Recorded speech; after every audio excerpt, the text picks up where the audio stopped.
We're on Gundungurra land, and I acknowledge the custodians of the land, past, present and future. The district was 3 councils. There was Mittagong Rural, Bowral Metropolitan and Wingecarribee Rural, and they were all amalgamated in 1981. I plan to talk about Mount Gibraltar. It's the mountain between Bowral and Mittagong. It's visible from most places in the Shire and Katoomba.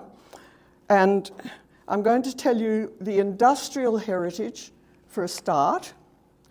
So first I'm going to talk about the formation. So imagine that you're 300 million years ago and you're standing beside a grotty-looking swamp full of the vegetation that finally made coal. The Australian tectonic plate is joined to Antarctica, where there is a big range of mountains and a huge river flowing off it, like the Himalayas and the Brahmaputra.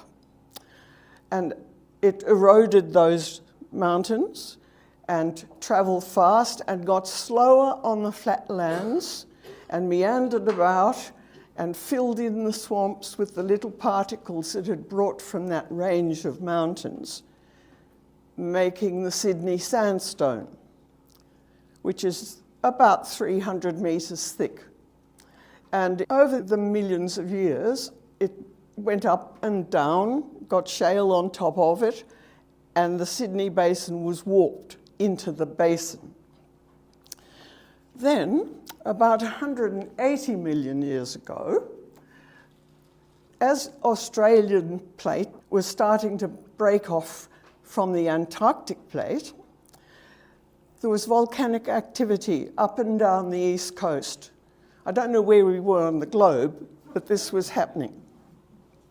And in this area, it wasn't so much volcanoes as what's called intrusions, top picture, pushing up the sandstone and the shale. And Mount Gibraltar is one of those, but it developed a fault on the western side and a bit more magma pushed up. Then there was a period of really rapid erosion, and the shale and the sandstone was eroded away. We've got plenty of millions of years, and exposed this magma, which cooled in such a way that it made really small particles called microcyanite. There are a few veins of stuff called pegmatite, which are bigger crystals running through it, but mostly it is microcyanite. And this formed a really durable, hard, heavy, strong rock.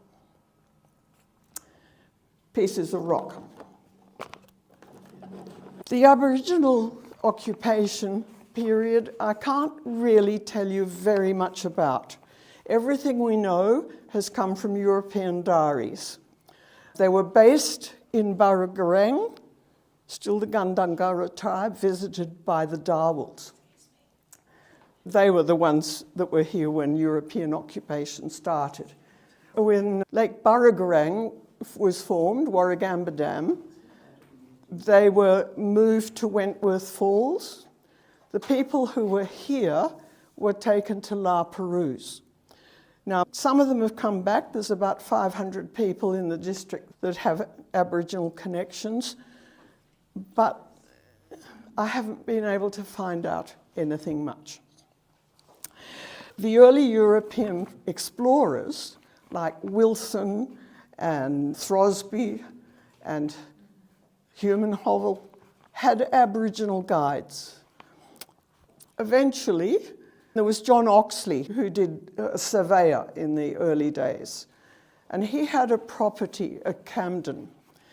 During one of our droughts, he sent his stockmen and his cattle up here to graze. They camped between Mount Gibraltar and Oxley Hill, Bowral, and they looked up at the mountain and named it Mount Gibraltar, after the Rock of Gibraltar in the Mediterranean, they all would have seen on the way out, is named after a warrior Arab called Jebel Tariq. So you can sort of hear the derivation. Locally, it's called the Jib. The first use of the stone was when construction of the Old South Road began. Follows the route of Old South Road. It forded the river a few hundred metres downhill of the bridge between Bowral and Mittagong. In the drought of 2019, I went to have a look at the ford and the causeway, whatever they called it, and I was really surprised to see the amount of trachyte still visible. You can't see it when the river's full, of course. They used the stone from Mount Gibraltar for cobbling the difficult bits. It was called whinstone in those days. So the next thing the geologists started to explore, and they realised that it was a really useful stone, a really good building stone. And many famous geologists came to study Mount Gibraltar. People like Edgeworth David and Griffith Taylor and Douglas Mawson have all done a bit of looking at Mount Gibraltar. And most recently, a young man from Wollongong University came to study the minerals that are in the pegmatite veins, which are becoming really important in our electronic world. So they thought they'd use this stone, and a man called Charker started a little quarry at the end of Cliff Street. It was used locally because it was too heavy to move great distances. And you think all the roads were dirt, it was horse and carts or bullock trays. And those of us who can remember the old Hume Highway think of the Bargo River. So it wasn't until the train came. This is the Mittagong end of the first tunnel. It took several years to build and reached in 1887. The new double tunnel is on the right of this picture. So that gave the stonemasons an opportunity.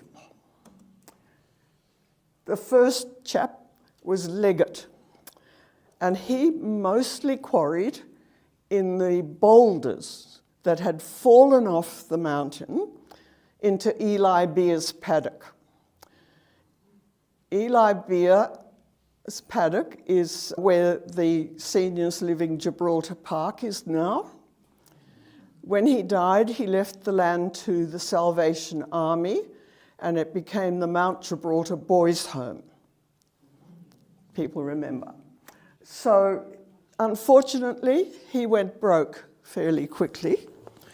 In the meantime, big guys like Loveridge and Hudson had started business, and they started in what we call Quarry A. The surveyors labelled them all alphabetically. If you're going up Oxley Drive, it's the scar on the left just before you go around the hairpin bend. At one stage, it was quite big. And this was a postcard at the time, but have a good look. You can see the scale of the machinery, the size of some of the rocks, horse and cart, a few men, and see that little trolley in the middle? Bear that in mind.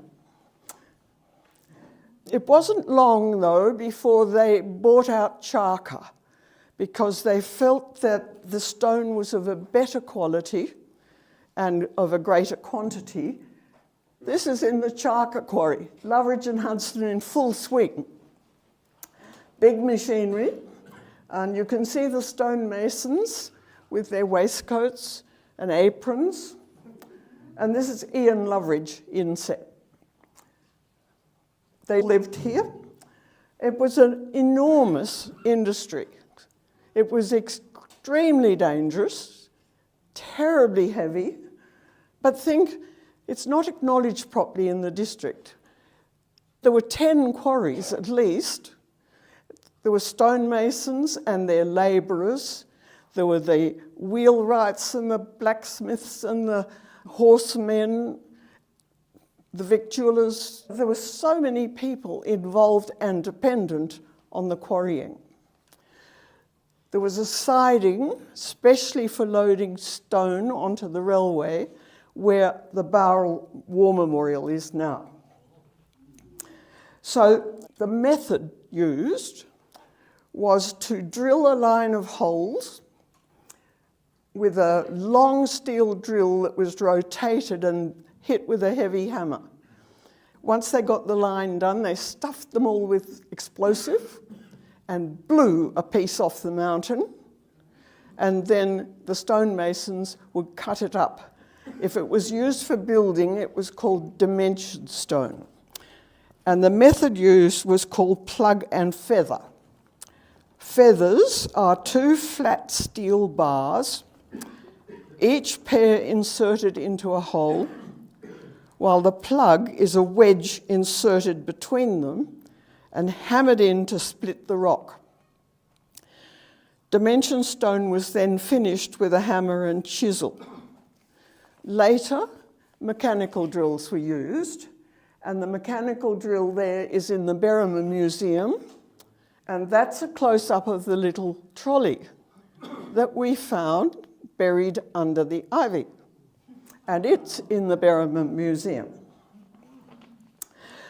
A man from Melbourne came up. His name was Francis Pope.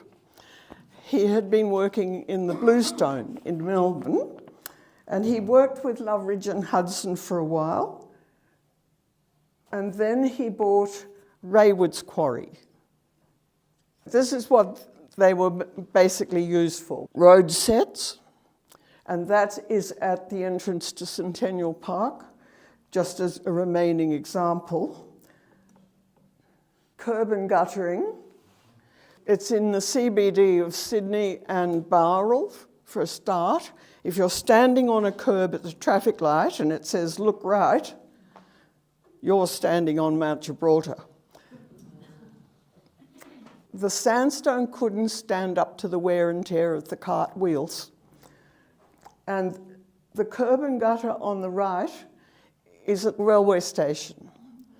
And one of the public works stonemasons said to me, it is the most beautiful ensemble of curb and gutter.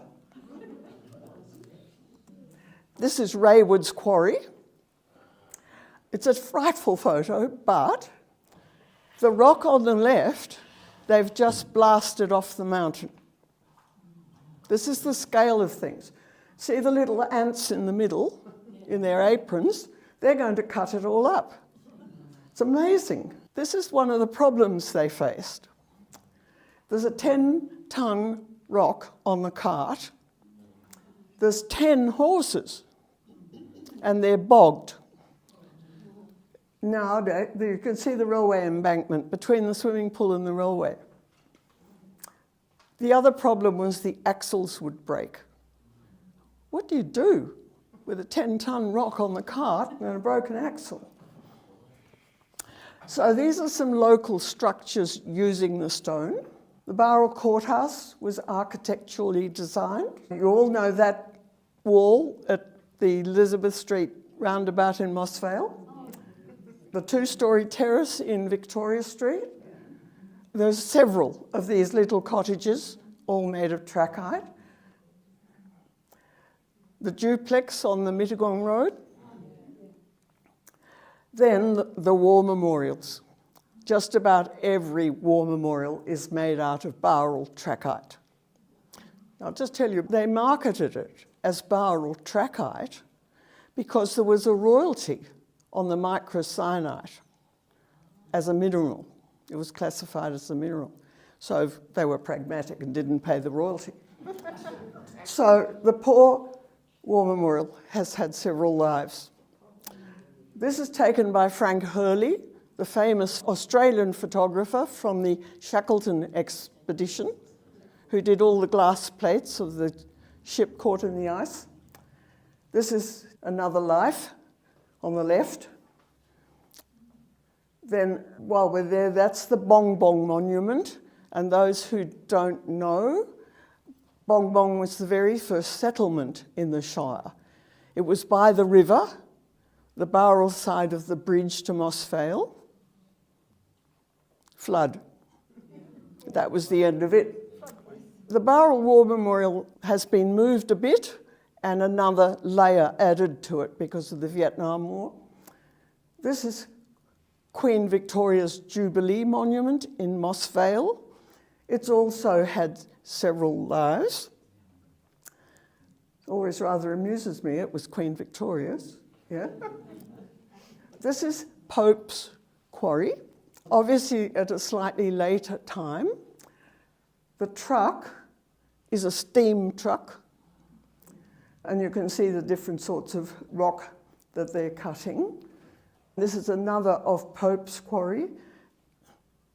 Times are changing. There's a horse there and a whole lot of fuel drums and different sized rocks and things. Now some structures on gravestones. Every cemetery you go into will have Mount Gibraltar Track gravestones. And because it polished so beautifully, lots of plaques. So the wider world used the Bowral trachyte.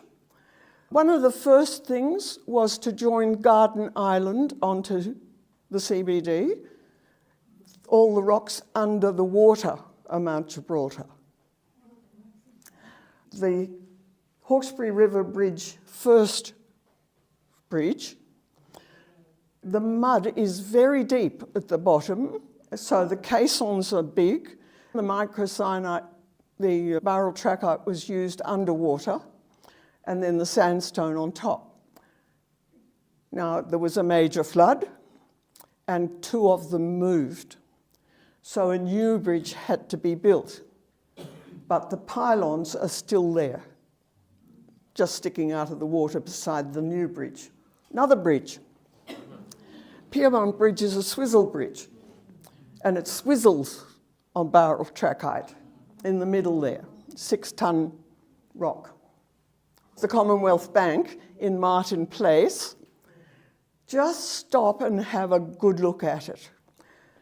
The crest and the garlands and the fluting and the curlicues are just amazing when you think of the toughness of the rock. And some of it is polished as well. It's no longer a bank. The Equity Life Building. This is right opposite Wynyard Station. The entrance to Wynyard is Bowral trachyte.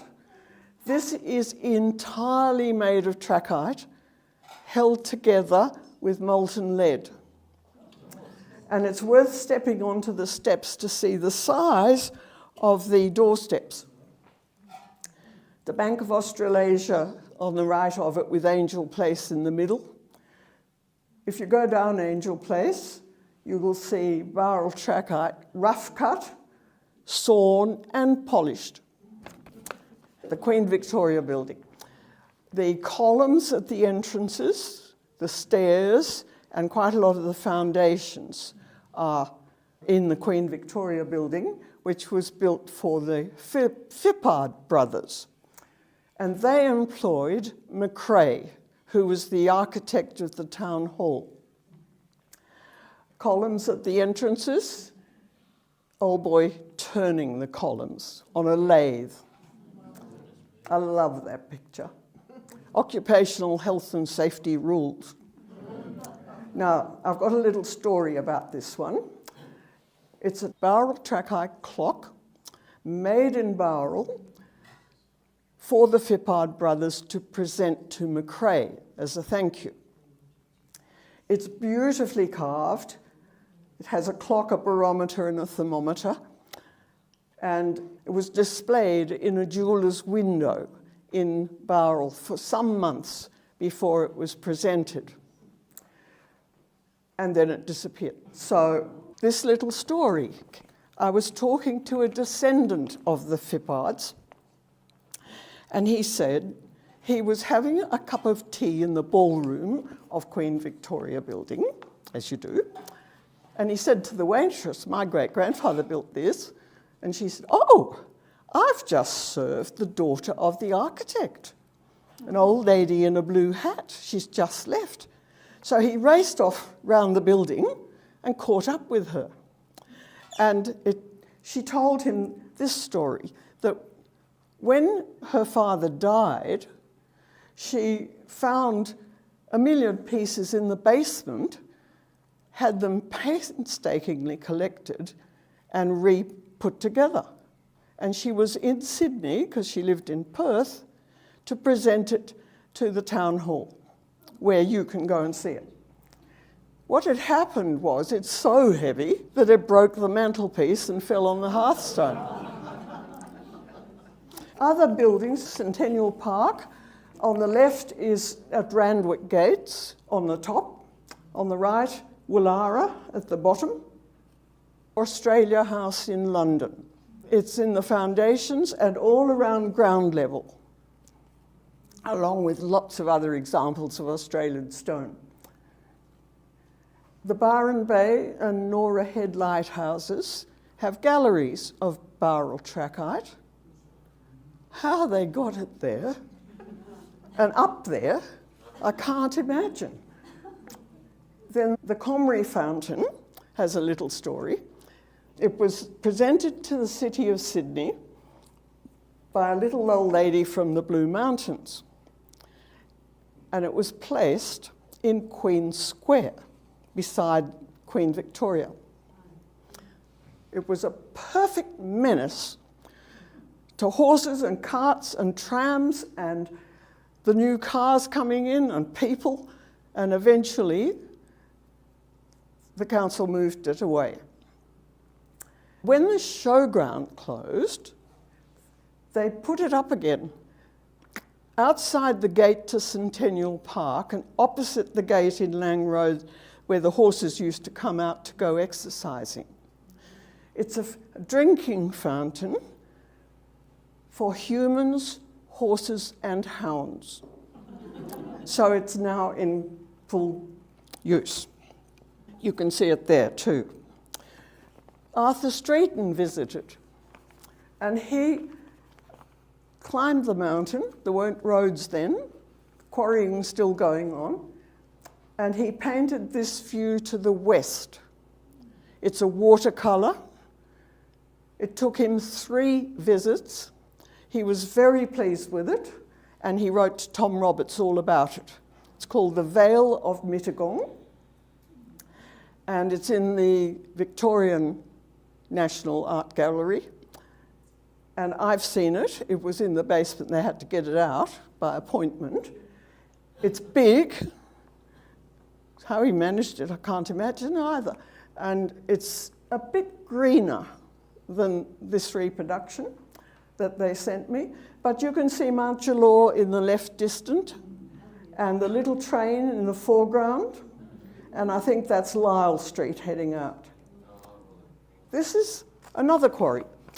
This is the government ballast quarry.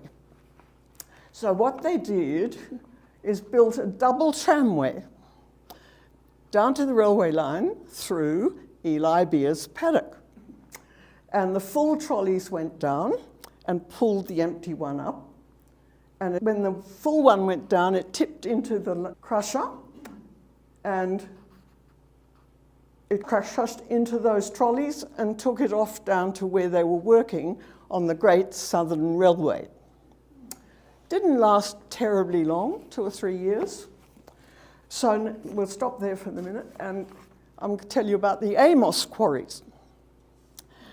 There was Robert and Alexander Amos brothers, and they bought quite a lot of land on the Jib, the whole north face and some of the west, and they had a big quarry at the end of Soma Avenue.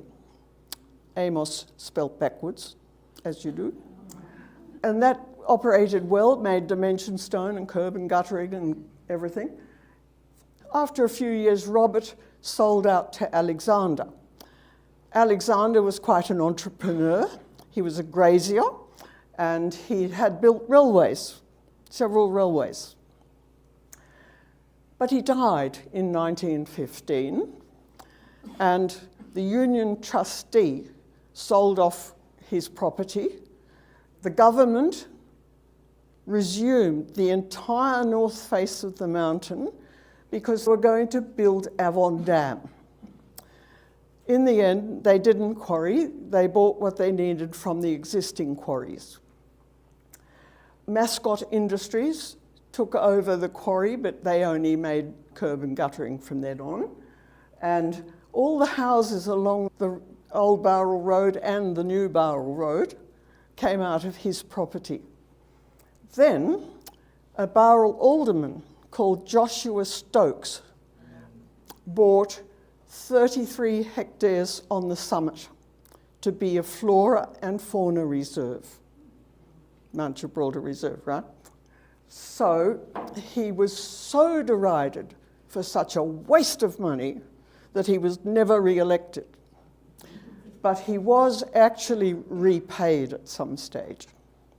And it was not until 1950, he bought it in 1918, but in 1950 it was acknowledged because the Bowral Council sold 4 acres to the PMG. Never to be forgiven or forgotten. It's the communication tower ALSA on the summit, in the middle of the reserve. And a plaque was put onto this structure. So you all see that when you drive round Oxley Drive. So I'm jumping a few years to 1930. It was after the war and the Depression. And Minister Spooner came up to have a look. And he decided that this reserve could be a good project as a depression relief project. So it became that as a recreational area. So married men worked for 2 weeks on and 1 week off, and single men 1 week on and 2 weeks off. And they camped in the Inner Bowl or down at Victoria Street. And they built Oxley Drive from where Quarry A was, round the mountain and down to Mittagong. And they did the picnic areas and shelter sheds. So I'm just going through what we have that was built then. So this is Bowral Lookout, Jalore Lookout, and they're named after what they look at.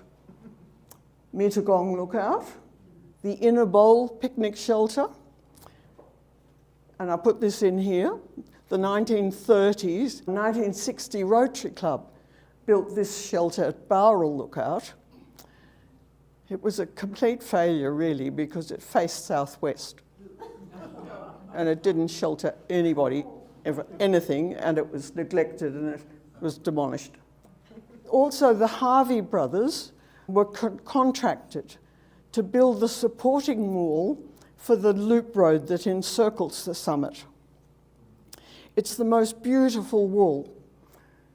One day, I got a phone call from someone who'd picked up some of our propaganda in a doctor's waiting room.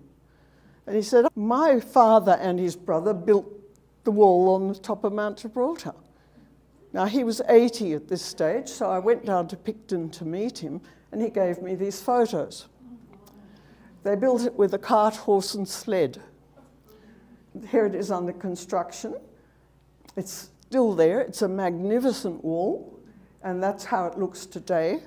And you can see it well from the rim track between Mittagong Lookout, Jalore Lookout, and along towards Oxley View.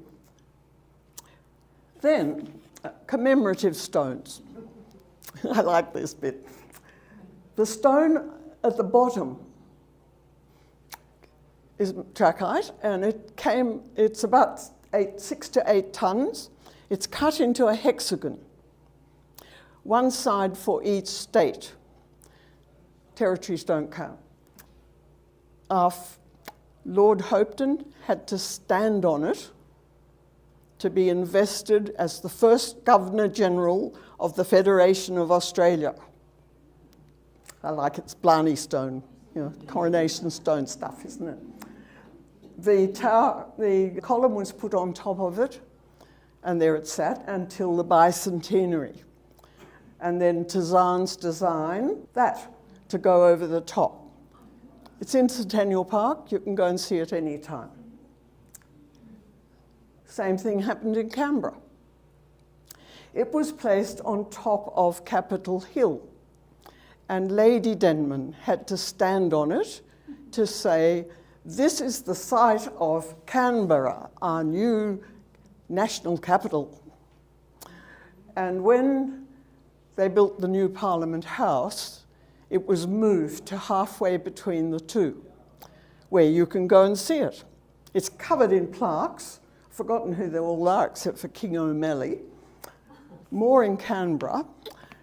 And this is, as concrete came in and gained in favour with architects, the quarries, the stone being used for structure, faded, and it became used just as ornamental stone. So this is our Treasury building, and you can see the trachyte. It's like polished tiles on the front. It's been cut quite thin and polished. It's also around the base of the National Library and in other places in Canberra. Crushing had been done from quite early. It was done with a hammer, so as not to waste the spalls and the waste bits and pieces. But pretty soon, some sort of crushing machine was invented and came into practice. And this is the Pope gravel crusher, and it became the industry towards the end. The Mittagong airstrip was sealed with Mount Gibraltar blue metal. Where the car park is now was a concrete batching plant, and councils began to seal their roads.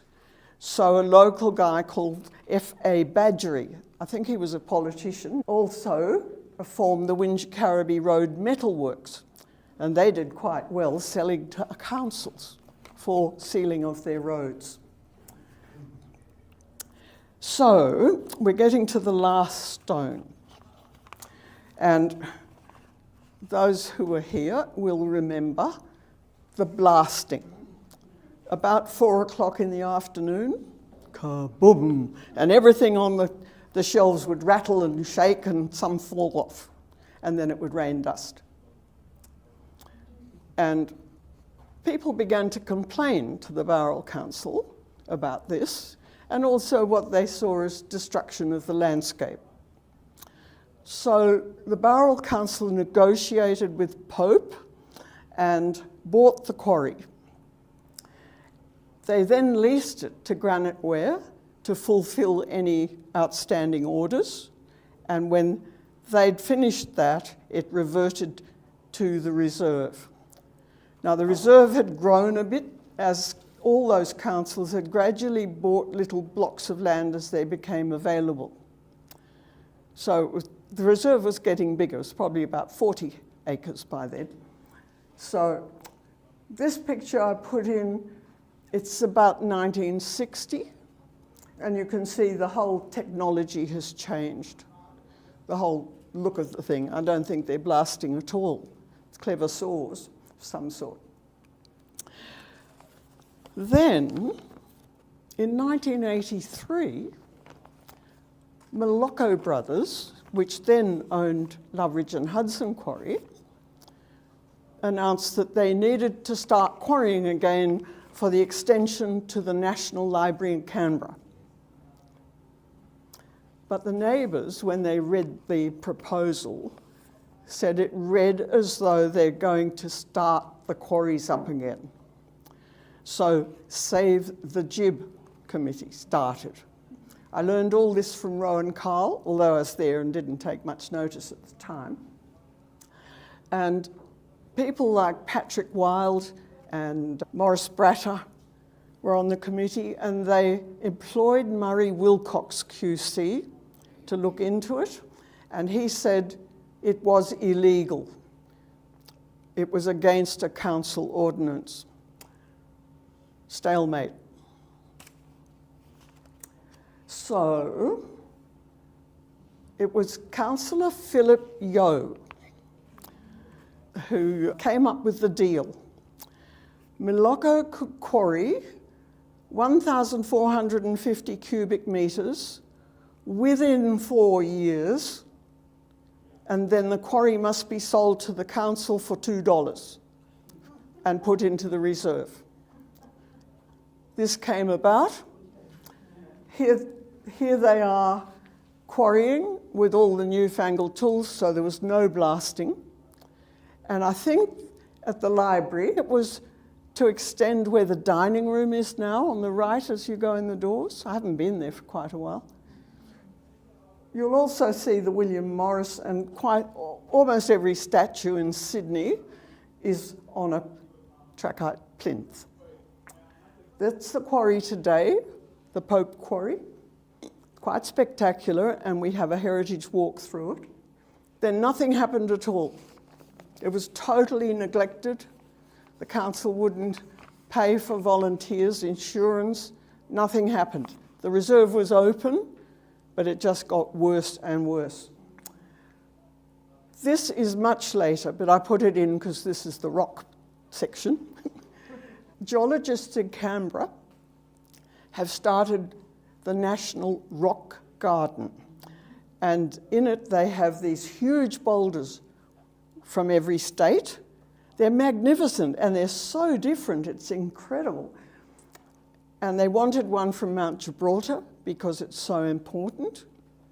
So they came down and they chose this one to be donated, and the council luckily agreed. And here it is being loaded to go to Canberra. And you can see these in the National Arboretum, where the garden is developing. So if you want more information, in our book on the right is a chapter about the quarries, and it was put together from the help from the Bowral History Society, reading the newspaper cuttings, and Trove had just begun, so that helped. And we tried to put it into some sort of story. Sydney's hard rock story was written by retired stonemasons from the Public Works Department who had been in charge of those centenary buildings. And in it is a tour of the CBD where you can view Bowral Trachyte. All the buildings, all these entrances. There's so many buildings, I can't list them. The banks and the insurance companies and the Sydney Morning Herald. So many. It's worth a look around. Almost anything you think that might be trachyte is. The one thing that isn't is the Sydney Harbour Bridge towers. They're Maruya granite because it could be taken by boat.